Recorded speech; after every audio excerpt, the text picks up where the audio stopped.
வணக்கம். எம்பி தேர்தலில் திமுக சார்பில் களமிறங்கும் நடிகர் வடிவேலு. முதலமைச்சர் மு.க.ஸ்டாலின் அவர்கள் போடும் புதிய கணக்கு.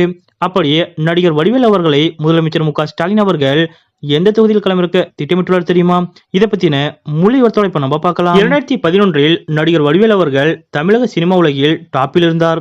அவர் நடித்த படங்கள் வரிசையாக ஹிட் அடித்தது. ஒரு படம் விடாமல் எல்லா படங்களுக்கும் வடிவேல் காமெடி பெரிய வரவேற்பை பெற்றது. அப்படிப்பட்ட நேரத்தில் வடிவேல் அவர்கள் எடுத்த தவறான முடிவுதான் அரசியல் தேர்தல் பிரச்சாரம். அதாவது 2011 சட்டசபை தேர்தலில் திமுகவின் ஸ்டார் பேச்சாளராக வடிவேல் அவர்கள் களமிறங்கியிருந்தார். ஈழ பிரச்சனை 2G பிரச்சனை என்று திமுக மீது கடுமையான விமர்சனங்கள் இருந்த நேரம் அது.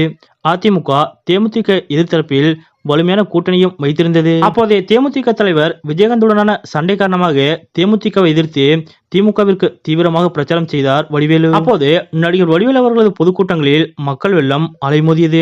விஜயகாந்தை மட்டும் கிண்டல் செய்த வடிவேலு அவர்கள் கவனமாக அதிமுகவை தவிர்த்து வந்தார். ஆனால் அதிமுக ஆட்சிக்கு வந்த பின் வடிவேல் மார்க்கெட் மொத்தமாக சிக்கலுக்குள்ளானது. வடிவேலை வைத்து படம் எடுத்தால் அது வெளியாகுமா என்ற நிலை உருவானது. அவரின் அரசியல் பிரச்சாரம் சினிமா வாழ்க்கையில் பெரிய சிக்கலை கொண்டு வந்தது. அதன்படி மொத்தமாக வடிவேலுவிற்கு படங்கள் வருவது குறைந்து போனது. சினிமாவிலிருந்து விலகிய அவர் அப்படியே தன்னை அரசியலிலிருந்தும் தூரமாக வைத்துக் கொண்டார். பெரிதாக இரண்டிலும் ஆர்வம் காட்டவில்லை. அதன் பின் வடிவேல் அவர்கள் ஹீரோவாக நடித்த சில படங்களும் மெர்சல் போல காமெடியாக நடித்த சில படங்களும் வெளியானது. ஆனால் இதெல்லாம் வடிவேலுவுக்கு பெரிய பிரேக் கொடுக்கவில்லை. இந்த நிலையில்தான் இத்தனை நாட்கள் அரசியல் குறித்து பேசாமல் இருந்த வடிவேல் அவர்கள் மீண்டும் அரசியல் குறித்து பேச தொடங்கியிருக்கிறார். இதனால் தமிழ்நாட்டில் லோக்சபா தேர்தலில் வடிவேல் அவர்கள் களமிறக்கப்பட போகிறாரா என்ற கேள்வி எழுந்துள்ளது. மேலும் திமுக சார்பாக வடிவேல் அவர்கள் போட்டியிட வாய்ப்புள்ளதாகவும் தகவல்கள் வெளிவருகின்றன. அத்துடன் எம்பி தேர்தலில் நிற்பதற்கான முயற்சிகளில் வடிவேல் அவர்களும் ஈடுபட்டு வருவதாகவும் தகவல் வருகின்றன.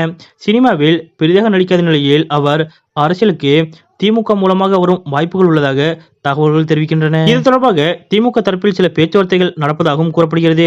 வடிவேலுக்கு வாய்ப்பு கொடுத்தால் சர்ப்ரைஸ் ஆக வேண்டாம் என்றும் அரசியல் வட்டார தகவல்கள் கூறுகின்றன. குறிப்பாக வடிவேலு அவர்கள் திமுக சார்பாக எம்பி தேர்தலில் களமிறங்கும் பட்சத்தில் சென்னையில் உள்ள ஒரு தொகுதி அல்லது சென்னைக்கு அருகிலுள்ள மாவட்டங்களில் உள்ள ஒரு தொகுதியில் வடிவேலு அவர்கள் களமிறக்கப்படலாம் என்று எதிர்பார்க்கப்படுகிறது. லோக்சபா தேர்தலில் நடிகர் வடிவேலு அவர்கள் திமுக சார்பில் வேட்பாளராக போட்டியிடப் போகிறார் என்று கூறப்படும் இந்த தகவல் பற்றிய உங்களுடைய கருத்துக்கள் என்ன அப்படிங்கறத மறக்காம கமெண்ட்ல குறிப்பிடுங்க.